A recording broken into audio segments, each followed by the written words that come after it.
Bueno, con eso en mente regresamos a Mateo capítulo 13, por favor, ahí en sus Biblias. Mateo capítulo 13.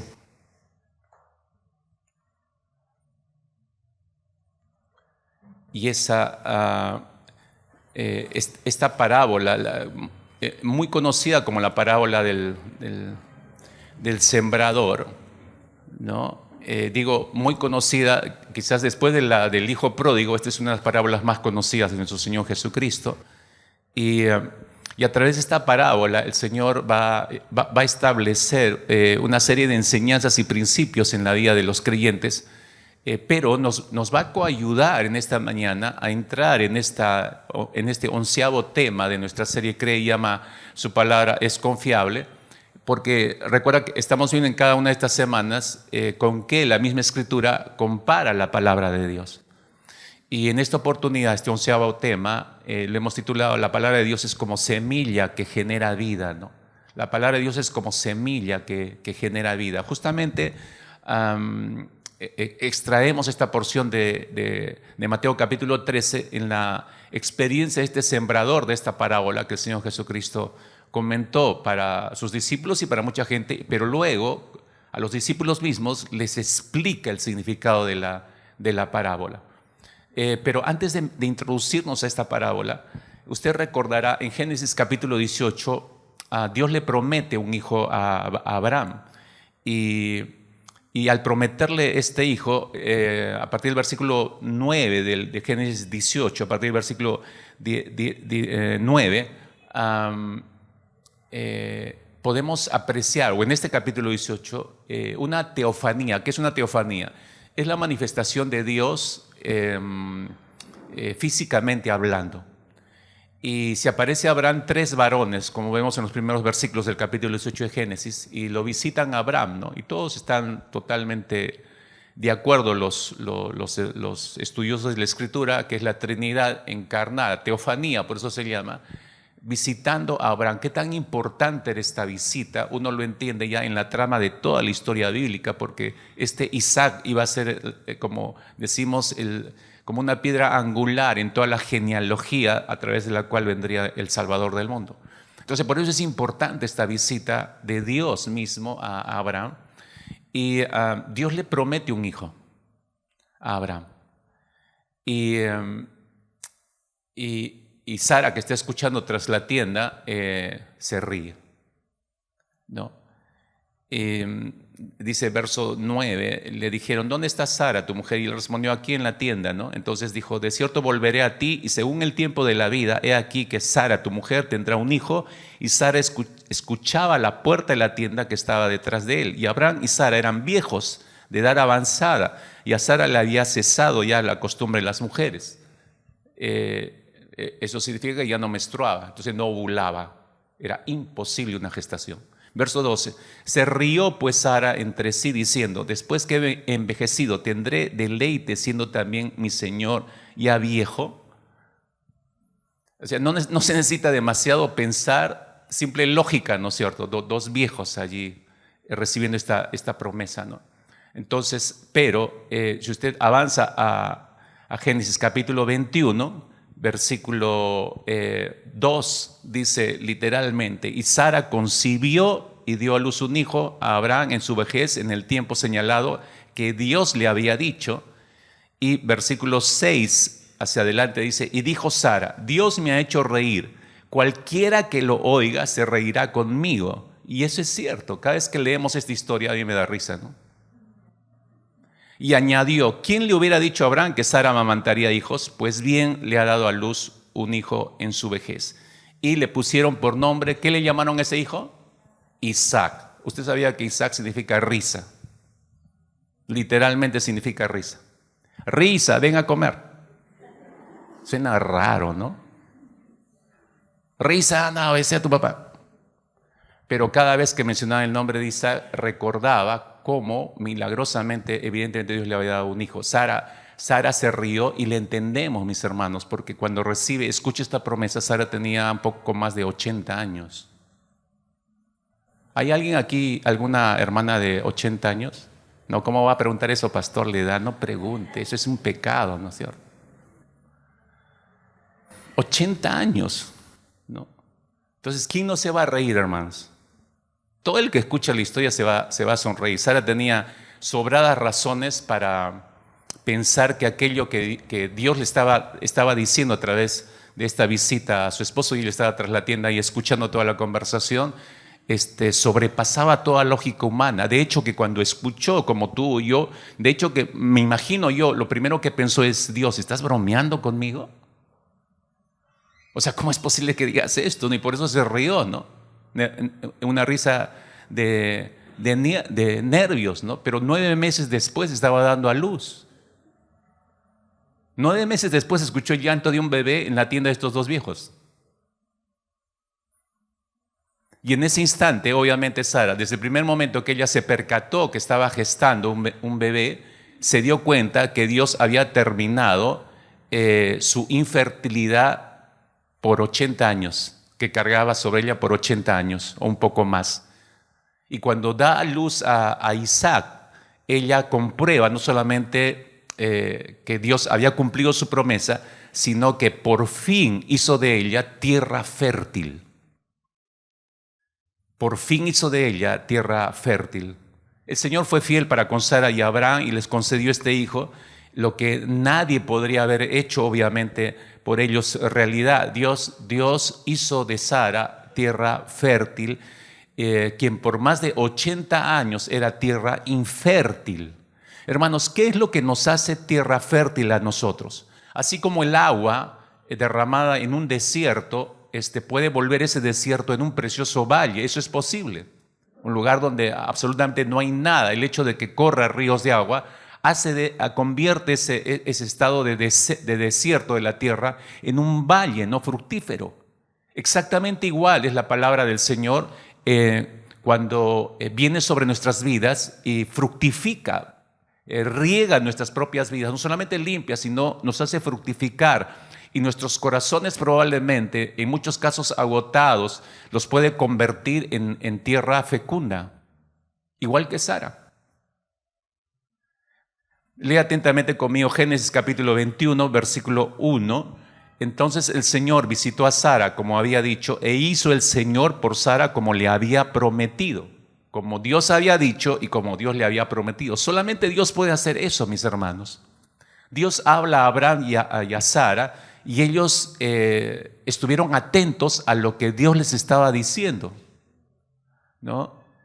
Usted ya sabrá por la historia que Abraham y Sara no eran perfectos, no era un matrimonio perfecto. En realidad se equivocaron, tomaron decisiones erradas, no fueron pacientes incluso en esperar la promesa divina que recibieron. Pero lo fundamental, mis hermanos, es que Abraham y Sara oyeron la voz del Señor.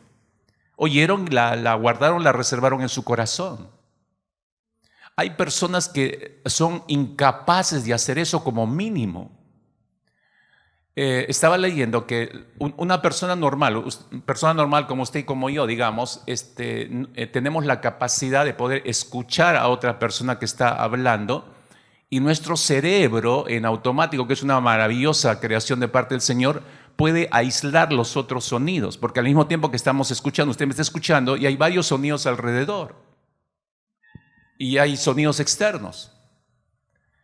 ¿Cómo es que no nos distraemos tan fácilmente? Porque el cerebro aísla esos sonidos de tal manera que nosotros podemos concentrarnos y oír y escuchar con atención a quien está hablando. Una persona que sufre el síndrome de autismo no tiene esa capacidad. Estaba leyendo no hace mucho que en el caso de personas que sufren de autismo, este trastorno que impide a la persona relacionarse desde muy corta edad y menos comunicarse con su mundo exterior, y se llega a aislar prácticamente. Entonces estaba leyendo que algunos o varios casos de autismo se deben a un problema auditivo. Un problema auditivo. ¿En qué sentido? En que el cerebro de una persona autista no tiene la capacidad de una persona normal de aislar los sonidos. Entonces nosotros podemos aislar los sonidos, nuestro cerebro puede aislar los sonidos y podemos escuchar a alguien, pero el autista no, escucha todos los sonidos al mismo tiempo, no puede aislar su cerebro los sonidos. Y resulta, es como, voy a usar esta ilustración como si 1000 agujas estuvieran clavando su cerebro, entonces es hiriente a su cerebro. Entonces no puede soportar todos los sonidos al mismo tiempo, entonces por eso se aísla. Por eso se mete en su mundo interior, por eso crea como una burbuja y se aísla de todo el mundo. Yo creo que algunos creyentes sin ser autistas hacen lo mismo. Apenas suenan, ya están mirando. Entró alguien, ya están mirando. Se distraen rapidísimo. No, pastor, yo ya encontré la estrategia adecuada. Para no distraerme, me duermo. No sé cuál es peor, ¿no? La una o la otra, ¿no? Pero que creo que hay muchos creyentes que sufren un autismo espiritual. Me refiero a que están incapacitados de oír a Dios. Viven aislados en su propio mundo, en su propia teología, están en su propia burbuja, ensimismados en sus propios pensamientos y no dejan que el Señor les hable a su conciencia. Es más, cuando Dios les habla, les resulta hiriente lo que Dios dice y por eso se aíslan de la voz de Dios. Claro, la voz de Dios es muy fuerte, me refiero a cuando nos muestra sobre todo lo que somos, entonces para mí es muy hiriente, entonces prefiero aislarme, ¿no? Abraham y Sara tenían la capacidad de oír y oyeron lo que Dios les dijo. Escúchame y anote esto, esa es la base de la fertilidad espiritual, saber oír a Dios.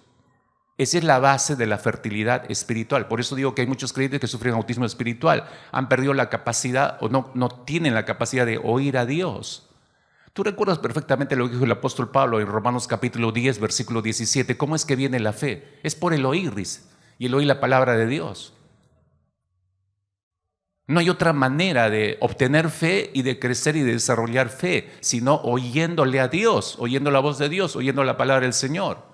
No hay otra manera, no hay 10, 11, 12, 20 formas de que crezca nuestra fe. Esta es la forma en que crece nuestra fe. El Señor Jesucristo en esta magistral parábola del sembrador en Mateo capítulo 13 estableció cuatro tipos de terrenos y su capacidad del terreno para retener la palabra de Dios. El Señor habla y lanza su semilla a través de esta parábola, ¿no? La palabra de Dios lanza esta semilla como se hacía en este tiempo. Cuando leemos el relato de Mateo capítulo 13 y dice el Señor que salió el sembrador. Claro, no hace detalle de esto, pero sabemos por la historia que los sembradores en ese tiempo lo que hacían era salir y lanzaban la semilla al voleo, como se dice. ¿Y cómo es eso? Iban caminando y iban tirando la semilla. No es que abrían su agujerito y enterraban y tapaban, no, al voleo. Esa es la imagen. Esa es la imagen que tenemos aquí en Mateo capítulo 13. Y la semilla no es enterrada, sino que es lanzada al aire y cae a la tierra y que por las características del terreno va a recibir la semilla o la va a perder. Entonces Jesús empieza su relato en esta parábola, estoy en Mateo capítulo 13, versículos 3 y 4, diciendo lo siguiente: he aquí el sembrador salió a sembrar y mientras sembraba. Así empieza la parábola. Salió el sembrador a sembrar y empieza a lanzar la semilla, como decía el voleo, y mientras sembraba, dice, y empieza a detallar los terrenos. Y eso es lo que nos interesa en esta mañana y voy de frente a este punto. 4 terrenos. Pero el énfasis, voy adelantando, el énfasis de la parábola, curiosamente, no es el terreno. El énfasis de la parábola es a la semilla. Pero he escuchado tantos mensajes acerca de la parábola del sembrador y siempre se hace énfasis en los terrenos, en el terreno, en el terreno, en el terreno. Pero el énfasis de la enseñanza de Jesús a través de esta parábola no son los terrenos. El terreno es importante, por supuesto, pero no es el terreno, es la semilla. Entonces no pierda de vista esto, ¿no? Y mientras, es casi como hacernos una evaluación esta mañana, mientras vemos que la palabra de Dios es como una semilla que germina vida eterna, pero también creo que es una buena y excelente oportunidad en esta mañana de evaluar nuestros propios terrenos. ¿En qué estado está nuestro terreno cuando la semilla cae sobre nosotros? Yo le estoy empezando a predicar la palabra, estoy al voleo lanzando la semilla. No estoy yendo a tu corazón, estoy abriendo un agujerito, estoy plantando la semilla, estoy enterrando, empiezo a regar ahí. No, la estoy lanzando al voleo. Y vas a entender por qué es importante entender esto. Entonces, ahí está el primer terreno, Mateo capítulo 13, y después de narrar la parábola, a partir del versículo 18 hasta el versículo 23, si te das cuenta ahí en tu Biblia, Jesús tomó un tiempo con los discípulos porque le pregunta y empieza a describirles, darles detalles de qué se trata los elementos que ha descrito en la parábola. Entonces se sienta con ellos y les explica. Entonces vamos a leer de los dos lados cada uno de los terrenos para que te des cuenta, ¿no? De qué tipo de terreno está hablando. Este es el primer terreno al que yo llamo el terreno falta de comprensión. Le vamos a llamar el terreno falta de comprensión. Mateo capítulo 13, versículo 4. Y dice, y al sembrar parte de la semilla cayó junto al camino y vinieron las aves y se la comieron. Ahora, Jesús explica eso a sus discípulos en el versículo 19. Dice, a todo el que oye la palabra del reino y no le entiende, el maligno viene y arrebata lo que fue sembrado en su corazón. Este es aquel en quien se sembró la semilla junto al camino. Y eso ayuda a entender a qué se está refiriendo el Señor, ¿no? Es el terreno falta de comprensión. ¿Por qué le llamamos falta de comprensión? Porque este terreno, este primer terreno que hace mención el Señor Jesucristo, es un terreno endurecido porque se ha convertido en tierra de paso. Todo el mundo pasa por allí. Todo pasa por ella, pero nada es capaz de quedar. O sea, toda nuestra vida corre y pasan las experiencias sobre nosotros, pero nada queda, nada aprendemos, mis hermanos. Hay gente que vive así. Se levanta cada día, termina su día y vivió lo que vivió y no sacó ninguna enseñanza.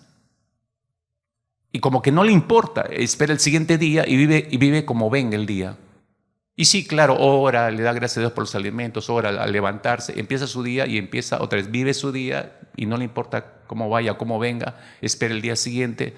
A mí me parece una manera trágica de vivir la vida así. Es no tener propósito de existencia.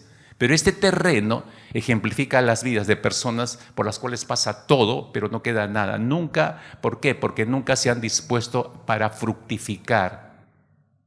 Estoy acá con un propósito de vida y tengo que dar fruto en mi vida.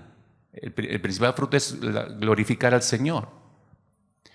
Son personas que solo tienen curiosidad, pero no entendimiento. Reciben la palabra, escuchan la palabra, pero no tienen entendimiento. ¿Por qué no entienden, mis hermanos? ¿Por qué es que no entienden si reciben la palabra? Porque en su corazón, lo describo así de esta manera, es un corazón espiritualmente encostrado, irreflexible, voluble. Es la persona que oye la palabra de Dios, pero no se toma el tiempo para reflexionar en ella. No tiene tiempo para hacer eso. No tiene tiempo para meditar en lo que Dios le está hablando. No sé si se ha dado cuenta, es como la tierra muerta, delgada. ¿Usted ha visto ciertos terrenos donde es una tierra así finísima, es casi polvo? Incluso si tú le echas agua, tú ves las gotas de agua dar vueltas por encima, no absorbe el agua. Y como que se pasa de largo las gotas de agua. Es tierra muerta, delgada, polvorienta en el camino, que hace que aún el agua pase por encima sin siquiera penetrar al interior de la vida de la persona. La semilla queda tan a la vista, ¿no? Queda encima que no hay ningún problema para que esa semilla pueda ser escamoteada. ¿Qué significa escamotear? Escamotear es hacer trampa, es ocultar, es engañar, es hacer desaparecer, es quitar del medio. Entonces cae la semilla en este tipo de terreno de personas encostradas, irreflexibles, volubles, y así como sus experiencias en la vida pasan por su vida y no le dejan nada porque no se permite reflexionar en cada experiencia y sacar enseñanzas, nada, igual, cae la palabra y la deja pasar igual. La toma igual, como otra experiencia más en su vida. Sí es lindo escuchar un fragmento de la palabra aquí por allá, pero la dejan pasar, ¿no? Deja que sea quitada rápidamente, deja que sea robada de su mente y de su corazón, y sea robada con engaños. Por eso usaba el término escamotear, porque escamotear es hacer desaparecer, quitar con engaños, es retirar con engaños, ¿no? Es por eso que leemos en el versículo 19 de Juan, de Mateo 13, viene el malo y arrebata lo que fue sembrado en su corazón, dijo el Señor. Viene el malo. ¿Y quién es el malo? Mi esposo, pastor. No. Evidentemente es una referencia a Satanás. Y arrebata lo que fue sembrado en su corazón. Y lo hace con engaños. No necesitas esto. Duérmete nomás, duérmete. Ven nomás así. Ya cumpliste como evangélico. Ya anda, vete, anda a hacer tus cosas nomás. Anda, ocúpate de lo tuyo. No necesitas esto, ya cumpliste, vete. Hay cosas más importantes que tienes que hacer. Y nos roba con engaños, ¿no? Recordemos que Jesús fue muy claro cuando desenmascaró al enemigo. Juan capítulo 10, versículo 10, específicamente dijo el Señor: el ladrón no viene sino para hurtar, matar y destruir, pero viene para robar. O sea, fue claro el Señor en ese sentido. No me deja de sorprender. Necesito poner un ejemplo acá para entender este tipo de terreno. Como siempre he dicho, ¿cómo funciona eso en la persona? Lo escucho acá, escucho la definición, pero ¿cómo funciona eso, no? Porque si no pongo un ejemplo, no puedo hacer la comparación con mi propia vida. No me deja de sorprender la manera sistemática en que el diablo robó la palabra de Dios en la vida de Judas, el discípulo de Jesús, uno de sus apóstoles, escogido por el Señor. Apenas llegaba a su mente y a su corazón alguna de las enseñanzas de Jesús, que casi por 3 años le escuché. Eso es lo que a mí me sorprende. Pero cada vez que caía la semilla de la palabra del Señor en la mente y en el corazón de Judas, era inmediatamente robada, con engaños. Imagine, por favor, por unos segundos la cantidad de enseñanzas que oyó Judas de Jesús por casi 3 años. La cantidad de principios bíblicos que vino a su mente y a su corazón. Y me da la impresión por eso que la semilla que caía en la mente y el corazón de Judas, inmediatamente el enemigo trabajaba e inmediatamente lo engañaba, le robaba, le quitaba la palabra y se la arrebataba de la mente y del corazón. Y eso impedía que Judas reflexionara, meditara en la palabra recibida. Y de hecho que tenía una excelente excusa. Como era la persona en la que depositaba, casi como el tesorero del grupo, entonces él podía tener la excusa: no, es que el Señor me manda a hacer esto y lo otro, y qué sé yo, tengo que dirigir, tengo que cantar, tengo que tocar, tengo que hacer el otro, tengo que servir. Entonces no tengo tiempo ni para mi devocional. Yo creo que Judas nunca se sentó a reflexionar y a meditar en lo que escuchaba de Jesús, como lo que ocurre un montón de creyentes. Y claro, tienen la excusa excelente: no tengo trabajo y llevo cansado. ¿Con qué tiempo? ¿Con qué tiempo? Si amaras al Señor, tendrías tiempo. Y no hablo de leer Biblia, hermanos, hablo de reflexionar para asimilar y para que la palabra tenga su efecto en mí. Es por eso que en la mente de Judas nunca cambió lo que él pensaba acerca de Jesús, que solamente era un Mesías terrenal que venía a librarlos del Imperio Romano y que iba a organizar una revolución, juntar un gran ejército, vencer a los romanos, expulsarlos de las tierras de Jerusalén. Un líder terrenal. Él nunca cambió ese concepto que tenía en su mente de Jesús. Cuando le oye decir a Jesús que él va a morir, que se va a ir, y empieza a escuchar que amen a sus enemigos, eso fue demasiado para Judas. Entonces se le resquebraja la imagen que tenía de Jesús en su mente. Y por eso el enemigo usa todo eso para decirle: ya ves, este no es el que tú esperabas, hay que deshacerse de este. Eso no fue de la noche a la mañana, eso fue sistemáticamente, como vuelvo a repetir, robado por el enemigo. Y Satanás, si no sabes, también siembra. Satanás también siembra, ¿no? Roba la palabra y siembra sus mentiras, ¿no? Y es por eso que él se ofrece entregarlo a los religiosos de su tiempo. El Evangelio paralelo, Lucas capítulo 22, los primeros versículos, dice lo siguiente: estaba cerca la fiesta de los panes sin levadura, que se llama la Pascua, y los principales sacerdotes y los escribas buscaban cómo matarle a Jesús, porque temían al pueblo. Y escuche esto, versículo 3, refiriéndose a Judas. Y entró Satanás en Judas. Wow, eso es terrible, hermanos. Y entró Satanás en Judas, por sobrenombre Iscariote, el cual era uno del número de los 12, y este fue y habló con los principales sacerdotes y con los jefes de la guardia de cómo se lo entregaría. Ellos se alegraron y se convinieron en darle dinero, y él se comprometió y buscaba una oportunidad para entregárselo a espaldas del pueblo. Entró Satanás en Judas. Literalmente lo tomó su mente, tomó su corazón. Ahora, ¿por qué tomó? Esto no es así solo de improviso. Judas ya está caminando con el Señor Jesucristo. Y este relato es en el último año de Jesús. Para los estudiantes de ETE, ¿no? Entonces ya caminó por lo menos 1 año y medio o 2 años con Jesús. ¿Recién Satanás entra en Judas? No. Ya esto venía, ya Judas le iba cediendo espacio en su mente y en su corazón. Iba escuchando la palabra, no la recibía. Se destina así. Yo sigo insistiendo en esto, hermano. ¿Tú crees que hoy haces tu devocional y una semana después vuelves a hacer tu devocional? ¿Crees que eso está bien? ¿No te das cuenta que le estás dando espacio al diablo? ¿No te das cuenta que estás perdiendo distancia con el Señor? Ten cuidado con ese asunto de que el Espíritu Santo vive en mí, no puede entrar Satanás. Obviamente no puede entrar ningún demonio. Pero si te digo la puntería que tiene con las saetas de fuego contra nuestra mente mientras yo le dejo las puertas abiertas, nunca falla. Satanás jamás falla. Y luego leemos, lo interesante es, tú lees esto, esta es la primera oportunidad que leemos en Lucas 22, 3, entra Satanás en Judas, pero no es la única oportunidad. Desde aquí empieza a ver la manera de entregar a Jesús. Sí, correcto. Pero fíjate luego en Juan capítulo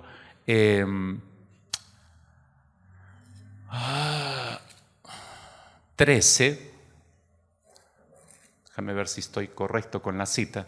Juan capítulo 13, versículo 27. Sí. Ya este es el episodio en la última cena de Jesús, y Jesús lo dice a sus discípulos: hay alguien de los 12 que me va a entregar. Y todos empiezan a preguntar. Pedro le hace una seña a Juan y le dice: pregúntale a Jesús, ¿quién? Y Juan se acerca al regazo de Jesús y le pregunta: ¿quién es? Y Jesús le responde: recordarás, a quien yo diere el pan que voy a remojar, ese es. Entonces Jesús toma un fragmento de pan, lo moja en el vino y se lo entrega a Judas. Judas lo recibe, y esto es lo que dice a continuación: y después del bocado, dice Judas, Satán entró en él. En Judas. Esta es la segunda vez que se menciona esto. Recuerda, la primera es en Lucas 22, 3. Es decir, como que uno va dando cabida y el enemigo va capitalizando una vida. Ya Judas era suyo. Ahora, Satán entró en él. Y esto, no voy a entrar, ganas no me faltaría, pero cada vez que veo el reloj a mí me pone en angustia, ¿no? Entonces dice, Satán entró en Judas, y luego dice: entonces Jesús le dijo: lo que vas a hacer, hazlo más pronto. ¿A quién le dijo? ¿A Judas o a Satanás? ¿Con quién estaba hablando Jesús? ¿A quién le estaba dando una orden? Sí, yo sé que acá tenemos para 1 hora de discusión de esto, ¿no? Es solo para demostrarte, Judas es el instrumento de Satanás. Sí, obviamente, ha sido capitalizado por Satanás. Sí, la orden se la está dando probablemente a Satanás. Satanás no puede hacer absolutamente nada si primero no recibe la orden de Dios.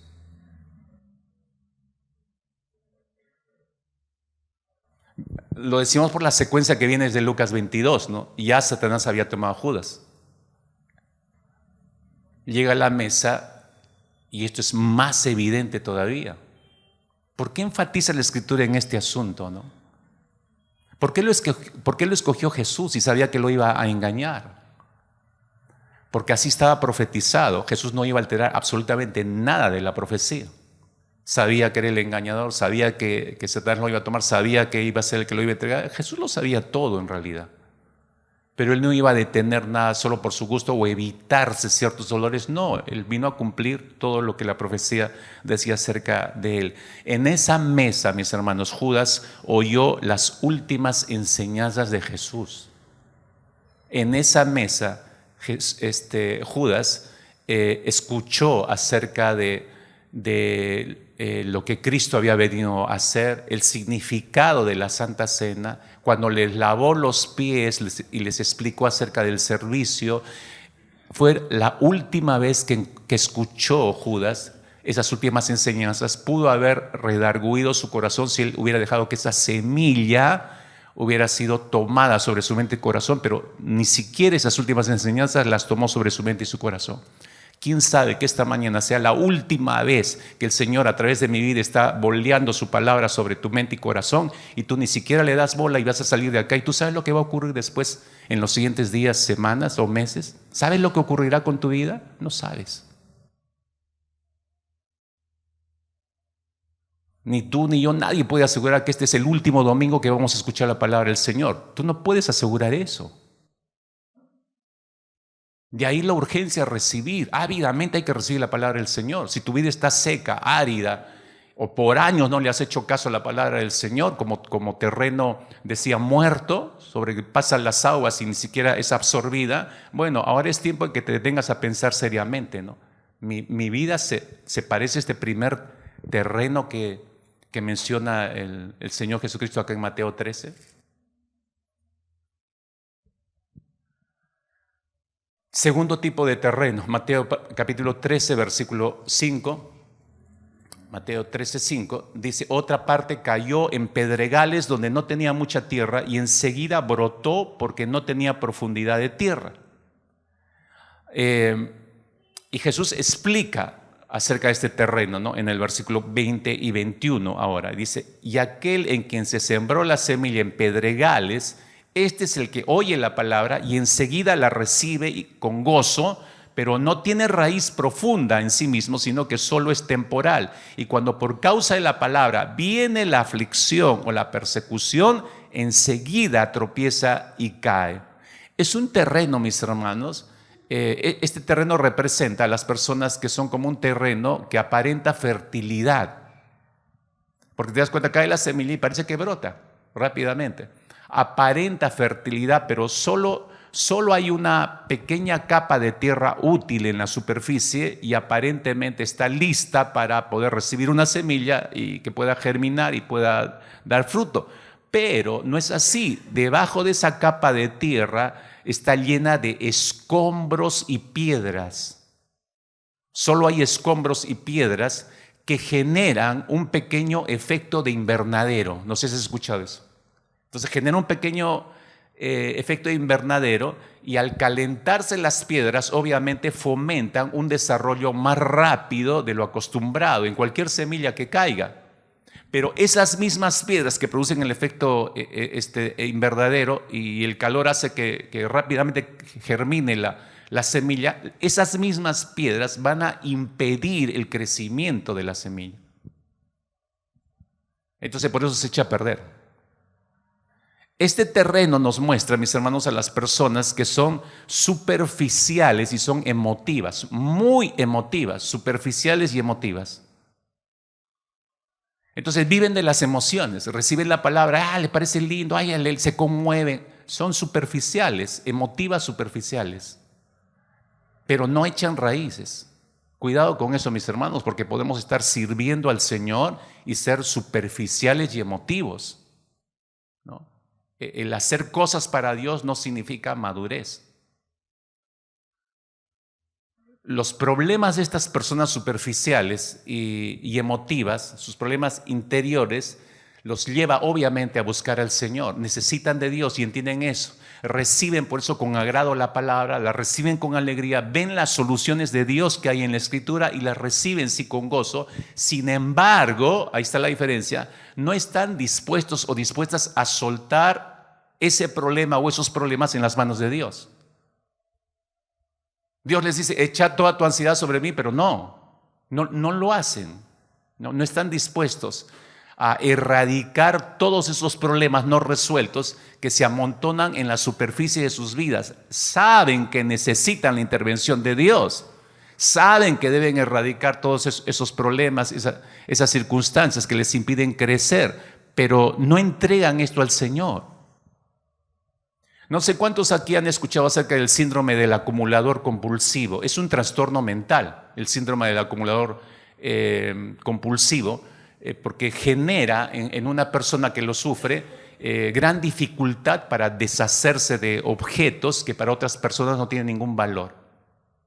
Quizás este cuadro les puede ayudar. Espero que tu vista esté bien. Son nueve vistas, están numeradas del 1 al 9. Una persona normal, tú y yo podemos tener problemas de desorden en las primeras 3 vistas. 1, 2, 3 son, digamos, desórdenes normales que todos tenemos. Esta es una habitación, ¿no? Es un dormitorio. Y puedes tener unas cosas tiradas por acá, llevaste algunas cosas y las pusiste por ahí sin acomodarlas. Hay un desorden normal. Pero ya no es normal a partir de la vista 4 hasta la vista 9, que es el punto crítico, digamos. Ya esto no es solo desorden. Acá hay un problema de fondo. Hay un problema mental, hay un problema emocional, hay un problema de personalidad. Y el punto 9, que es el clímax, mira, compárala con la foto 1 y la foto 9, ¿dónde está la cama? Ahí ya no hay cama. ¿Dónde está la mesa que estaba al costado? La pantalla que ya no ves nada de eso. Entonces son personas que acumulan. Entonces tienes que votar esto. No, esto me puede servir. No, esto es importante. No. O sea, de nada quieren deshacerse, ¿no?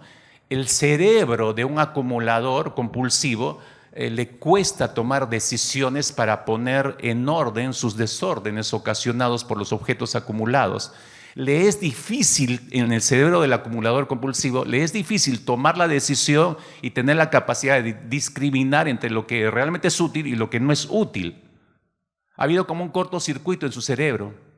¿Por qué? Escucha, porque ha creado nexos emocionales con las cosas.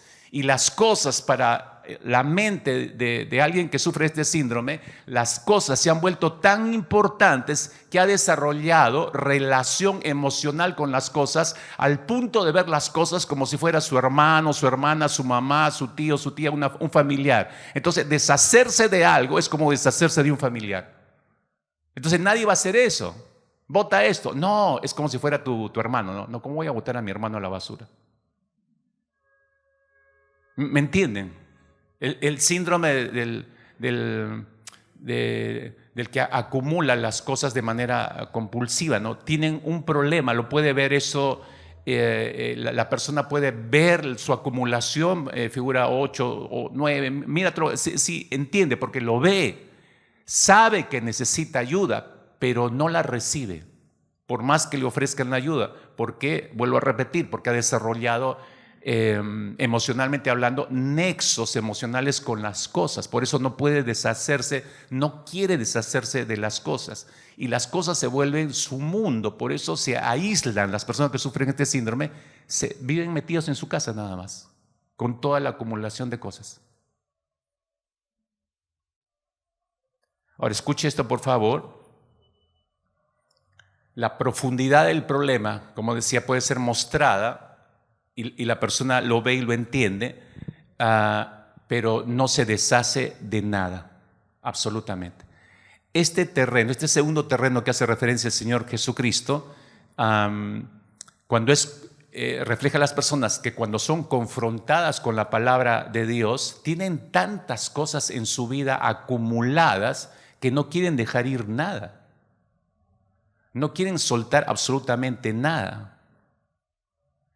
Esta es la muestra de su gran problema de acumulación en su vida. Esas personas prefieren dejar morir la palabra de Dios que han recibido a erradicar cualquier basura que han acumulado en su mente y en su corazón.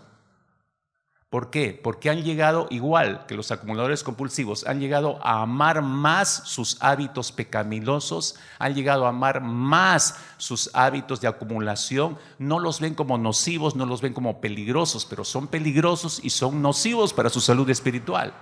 pero no quieren deshacerse de nada de ellos. El Señor le dice, suelta esto, no quieren soltar. Deja aquello, no quieren dejar. Renuncia a tal cosa, no quieren renunciar.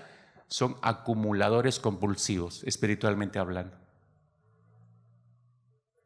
Este tipo de personas, sí, es tierra aprovechable, como les decía, se dan cuenta de su problema, pero no aceptan la ayuda, pero no dispuestas a dejar pasar el arado de Dios por sus vidas. Siempre están empezando. Escuche esto, porque esto es parte del que espiritualmente sufre de este problema de acumulación de cosas en su vida y no se quiere deshacer de nada, ¿no? Para dar cabida al Señor. Para dar cabida al Señor hay que deshacerse de un montón de cosas, hermanos. Hay que vaciarse para poder recibir al Señor.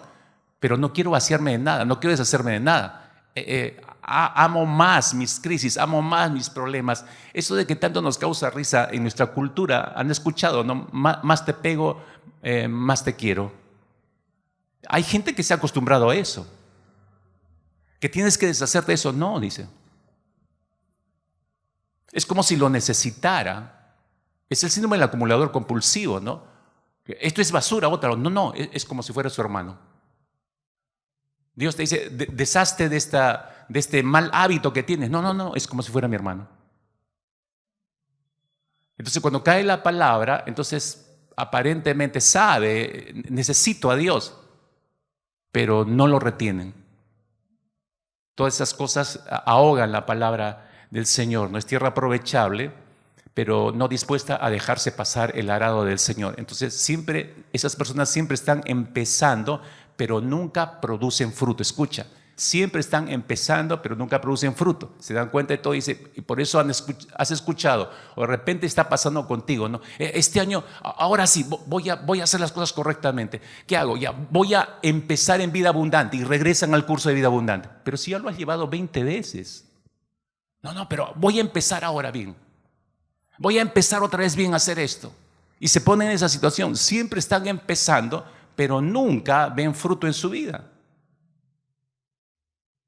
Cuando el apóstol Pablo le está escribiendo a Timoteo, y propongo el ejemplo inmediatamente para que te des cuenta cómo esto viaja por nuestras vidas, el apóstol Pablo le escribe su segunda carta a Timoteo y le está explicando el carácter de las personas de los últimos tiempos. Pero curiosamente, cuando le explica el carácter de las personas de los últimos tiempos, cita a un grupo de personas con una característica específica. Y esa característica específica nos muestra a este tipo de personas que se parece muchísimo a las del segundo terreno que cita el Señor en Mateo 3.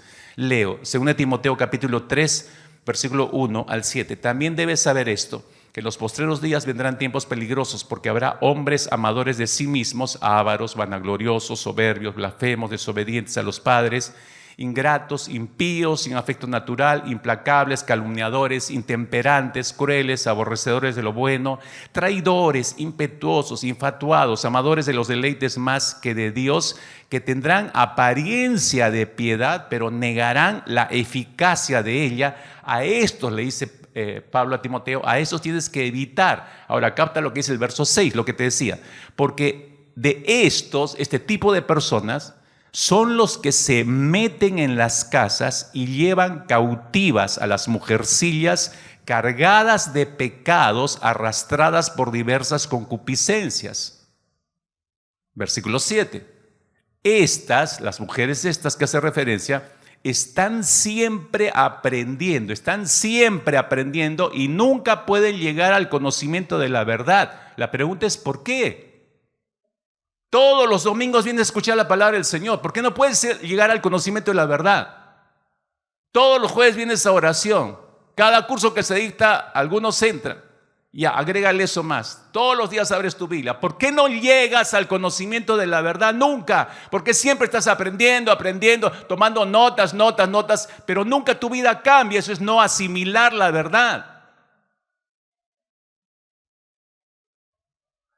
Porque estas personas, como dijo Jesús, son acumuladoras compulsivas, tienen una serie de situaciones metidas en su vida, no quieren renunciar a nada para que Cristo reine en sus vidas. Entonces por eso la palabra no germina, la reciben, pero nunca, aparentemente como que empieza a germinar, pero ahogan la palabra, ¿no?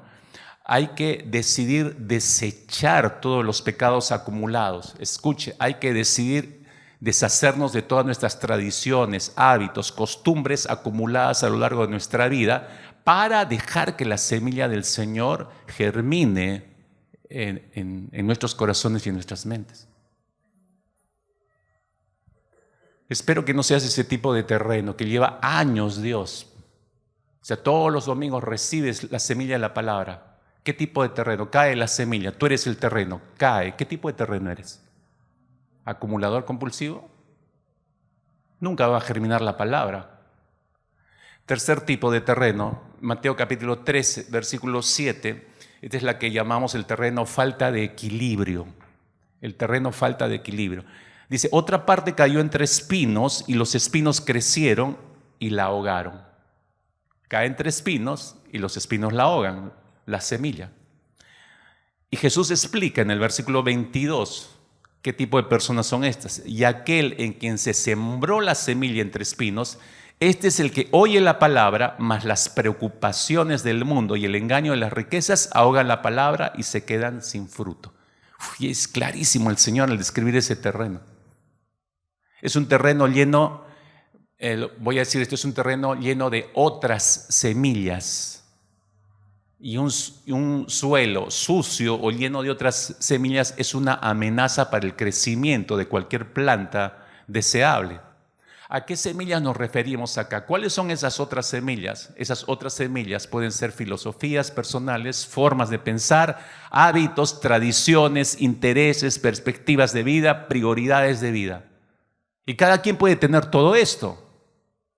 Pero estos son los espinos. Si tú tienes todo esto, ¿qué? ¿Está malo tener mi propia forma de pensar? No, no está mal, pero si no se alinea a la voluntad del Señor, ¿qué tipo de pensamiento es ese?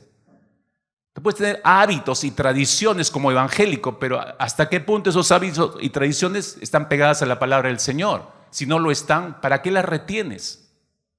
Todos esos son espinos que van impidiendo el crecimiento de la palabra. Y ante un descuido nuestro, esta diversidad de semillas podrían ahogar la planta y hacerla infructuosa. Estos espinos crecidos, desarrollados, son los que generan los afanes traídos en nuestro sistema de vida y que hace que vivamos constantemente que entremos en estado de tensión, porque queremos saciar ciertos apetitos que la sociedad nos vende bajo el cuento de que acá puedes ser feliz, ten esto y vas a alcanzar la felicidad, obtén lo otro y mira y vas a prosperar y vas a crecer. Y nos creemos esa mentira y vivimos afanados en tratar de obtener lo que el mundo nos ofrece.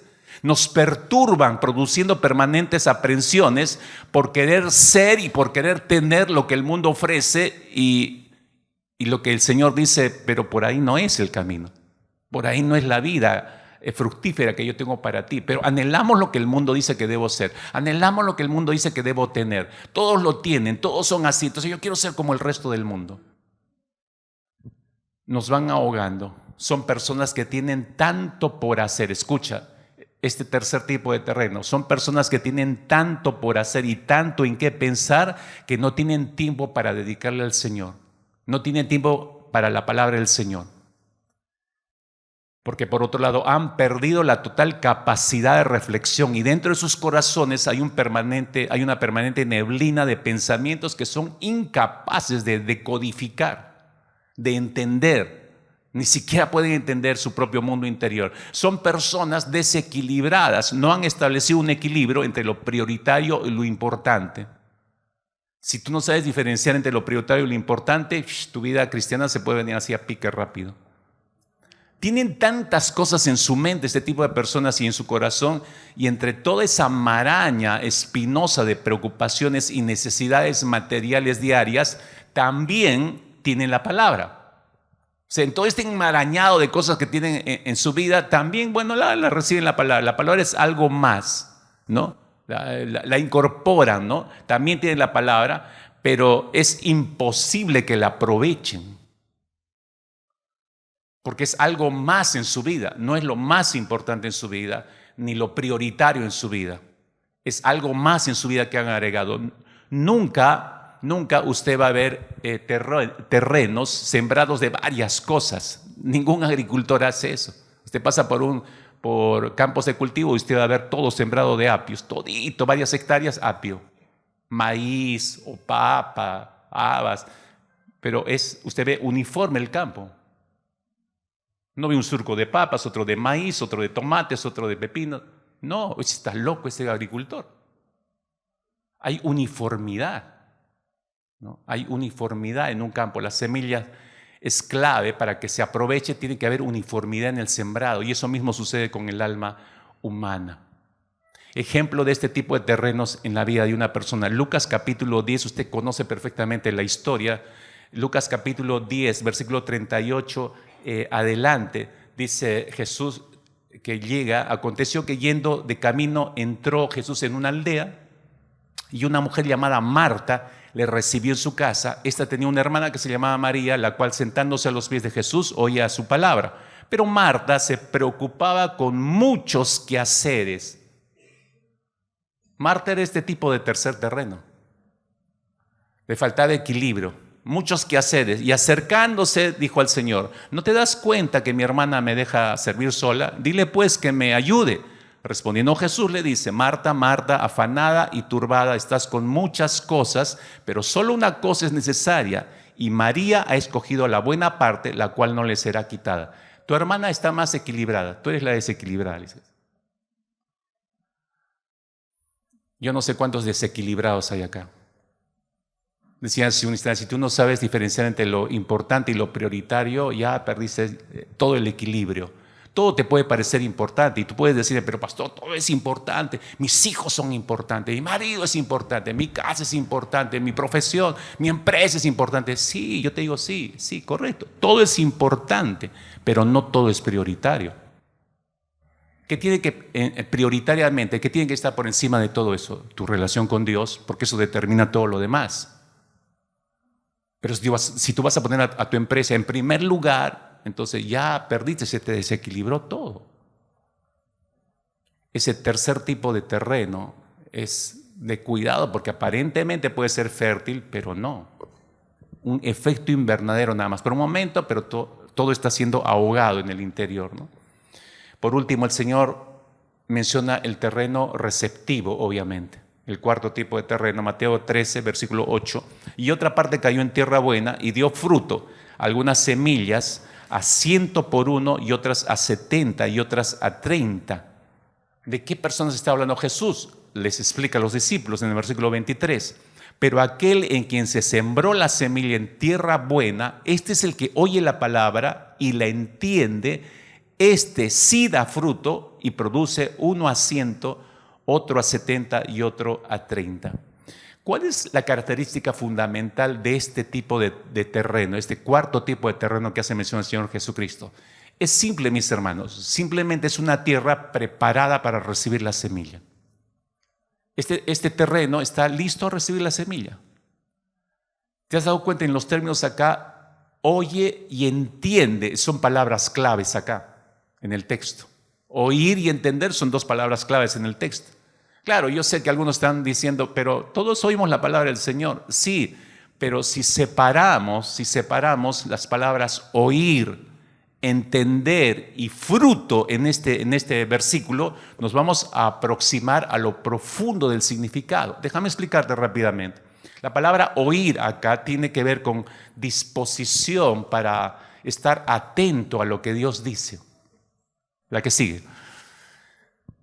La palabra oír tiene que ver con la disposición para estar atento a lo que Dios dice. Cuando hablamos de atento a lo que Dios dice, significa la atención es lo que hace que sepamos de qué se está hablando. Significa disponerse para obedecer lo que se está oyendo. Eso significa, me dispongo, no solamente oigo por oír, sino que me dispongo a obedecer lo que estoy oyendo. ¿Y por qué me dispongo para obedecer lo que estoy oyendo? Porque estoy entendiendo. Porque estoy entendiendo lo que estoy oyendo, ¿no?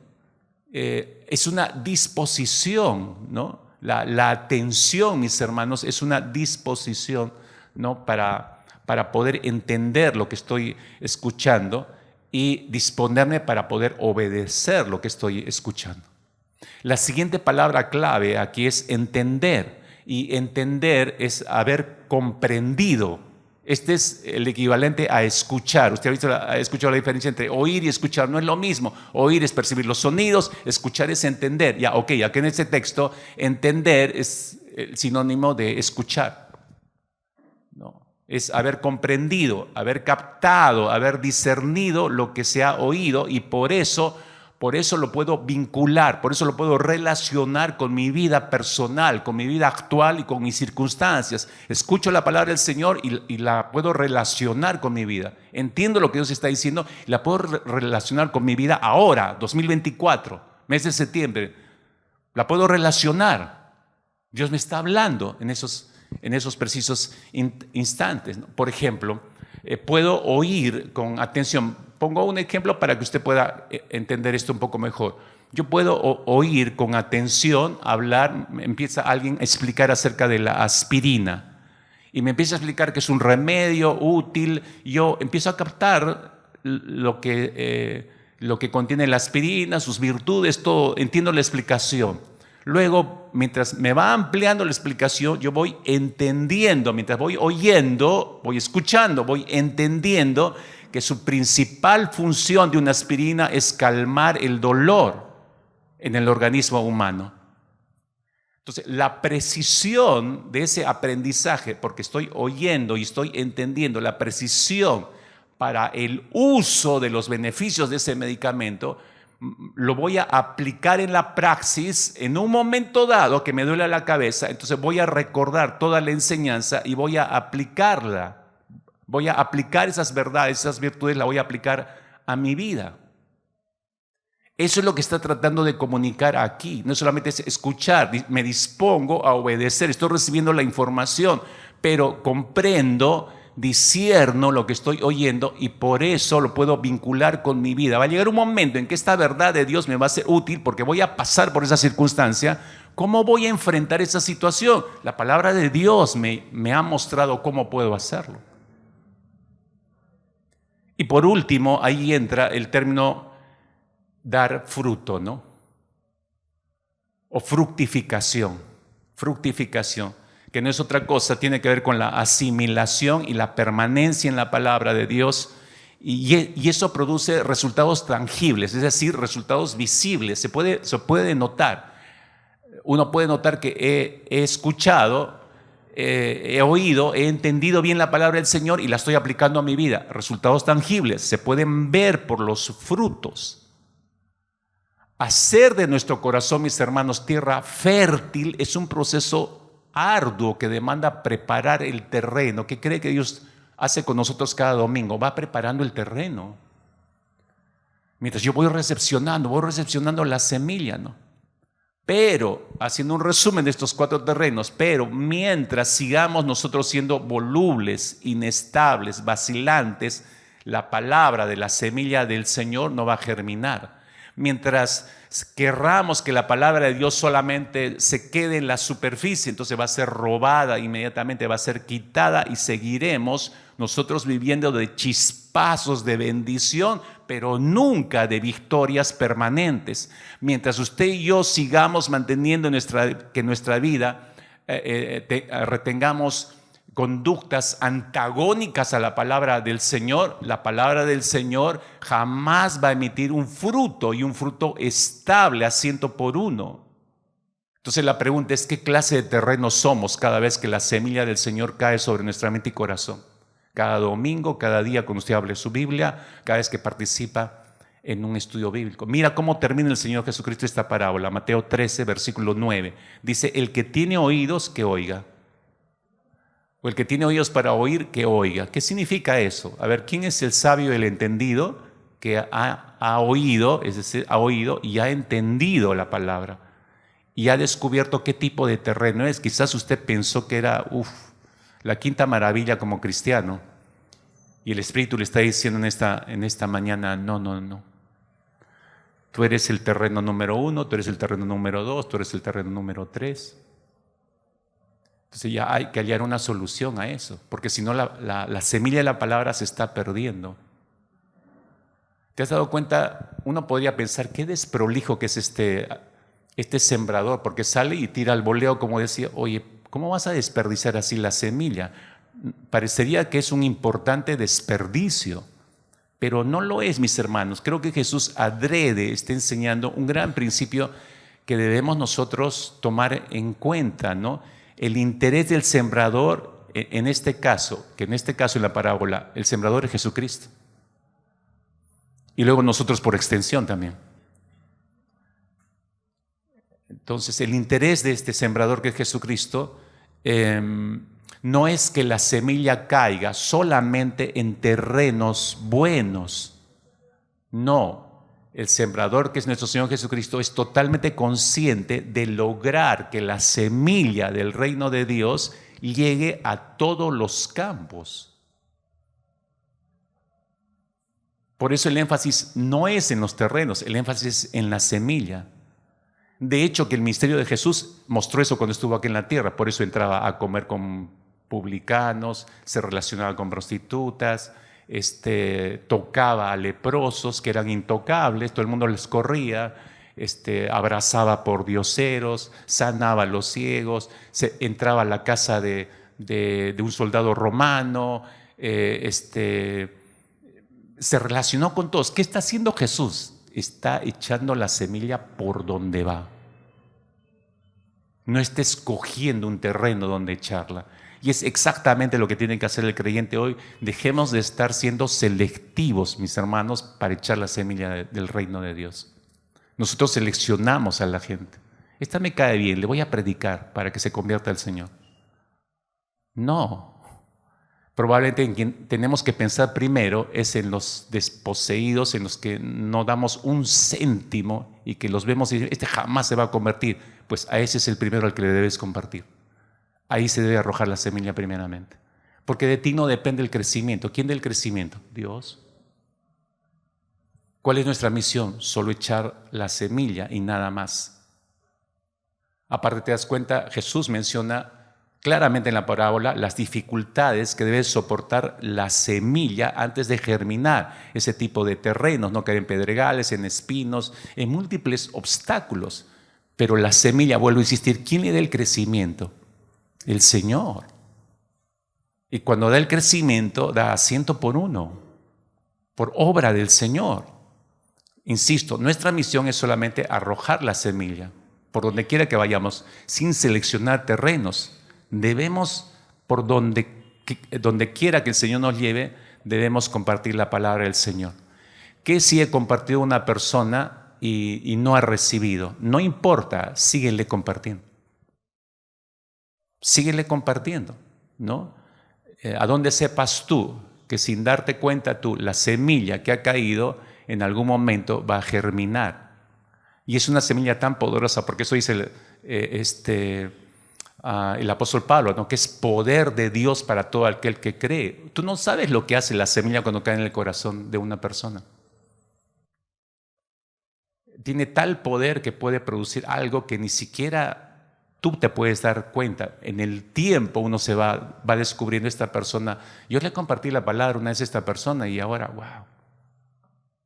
Después de años ves un resultado, pero no fue por ti, fue porque Dios hizo esa obra en esa persona, ¿no? La semilla de la palabra del Señor es poderosa para producir vida eterna, mis hermanos. Pero tienes que darte cuenta dónde está cayendo esa semilla en tu propia vida. Eso es algo clave en esta mañana. Porque si no germina en ti, ¿cómo vas a entender que es poderosa e importante? Entonces, cuando uno la experimenta en ese nivel, entonces lo hizo con mi vida, lo puedo hacer por otras vidas. Entonces ahí empiezo a echar la semilla. Cuando yo no veo resultados en mi vida, no me importa, voy reteniendo la semilla para mí. Creo que es importante verlo en estas dos facetas, de dos ángulos te he llevado a ver, ¿no? Lo que somos, nuestro tipo de terreno. A través de esta parábola el Señor nos muestra el tipo de terreno que estamos siendo para recibir la palabra, pero al mismo tiempo esto produce un resultado, un fruto. Sí, si yo entiendo las virtudes de esa semilla y veo el producto en mi propia vida, entonces estaré mucho más dispuesto para arrojar esa semilla en otras vidas. Mientras yo no veo en mí los frutos, entonces no le doy tanta importancia y no me va a interesar arrojar la semilla en otras personas. Te recuerdo que la semilla ya se nos fue dada. Es un tremendo tesoro y poder en nuestras manos para ponerlo al alcance de otras personas. No importa cuál, por eso hablaba yo de la imagen del boleo. Donde quiera que vayas, tú arroja la semilla, punto. Déjale al Señor hacer su obra. Déjale que Él cumpla sus propósitos en la gente. Oramos, iglesia. Señor, te damos gracias en tu palabra ahora. Y al cerrar este tiempo de reflexión, estos 4 terrenos, nos obliga a la pregunta: ¿qué tipo de terreno somos nosotros, Señor? Y de verdad que anhelamos que pueda haber raíces profundas en nosotros. Haz que tu palabra, por favor, Señor, cerramos este tiempo de reflexión en tu propia escritura, rogándote, levantando una sola y firme oración, Señor. Que tu palabra pueda producir fruto en nosotros. Señor, que la semilla de tu palabra realmente eche raíces tan profundas que el árbol de nuestras vidas pueda crecer, Padre amado, en tal medida que pueda dar albergue a muchos y muchos puedan recibir por el testimonio de nuestras vidas, Señor, la verdad de tu palabra. Gracias, amado Padre, por permitirnos el entendimiento por tu Espíritu. Y gracias por podernos ayudar a evaluar los propios terrenos de nuestras propias vidas, Señor. Que lo que hayas visto, lo que nos hayas hecho conscientes, nos lleven a hacer probablemente reajustes con el propio terreno de nuestra vida. Quieras tú, Señor, que esto nos lleve a actuar de manera activa, abonar el terreno quizás de nuestros corazones, librarlos de toda escoria, todo espino, todo pedregal, Señor, en nuestras propias vidas, desechar todo aquello para dejar un terreno fértil que reciba tu palabra, Señor, no solamente con emoción, no solo con afecto, sino con convicción firme de que tu palabra germinará, echará fruto y crecerá, Señor, en nuestros corazones. Padre bueno, antes de dejar este lugar, por eso es que oramos, no como cada domingo simplemente para que bendigas nuestros días esta semana. Eso sería sencillo pedírtelo, Señor. No, Señor, te rogamos que hagas de nuestras vidas terrenos fructíferos para honrarte a ti, pero para beneficio de nosotros y de nuestras propias familias también. En el nombre precioso de Cristo Jesús. Amén, Señor.